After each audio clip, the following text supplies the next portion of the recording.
بسم اللہ الرحمن الرحیم۔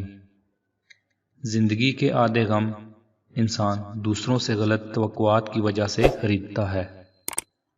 زندگی میں صرف کھانا اور سونا ہی نہیں آنا چاہیے، زندگی کے پیروں میں جو لوہے کی زنجیریں لپٹی ہیں انہیں کھولنا بھی آنا چاہیے۔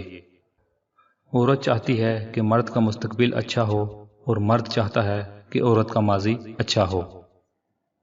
امید آدھی زندگی ہے اور مایوسی آدھی موت ہے۔ زندگی جینے کے دو ہی راستے ہیں، بھول جاؤ جن کو معاف نہیں کر سکتے اور معاف کر دو جنہیں بھول نہیں سکتے۔ اپنے آپ کو ماضی کا قیدی مت بناؤ، وہ زندگی کا سبق تھا، کوئی عمر بھر کی سزا نہیں۔ زندگی مسلسل امتحان ہے، یہاں 10 بار گرنے کے بعد 11ویں بار اٹھ جانے کا نام کامیابی ہے۔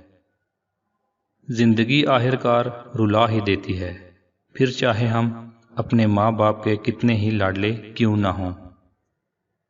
جب اندر کوئی دشمن نہ ہو تو باہر کے دشمن آپ کو نقصان نہیں پہنچا سکتے۔ جو اونچے مقام پر ہوتے ہیں ان کے کاندھوں پر آزمائشیں بھی بڑی ہوتی ہیں۔ ٹینشن، بے چینی اور ڈپریشن تب ہوتے ہیں جب ہم دوسروں کو خوش کرنے میں اپنی زندگی گزار رہے ہوتے ہیں۔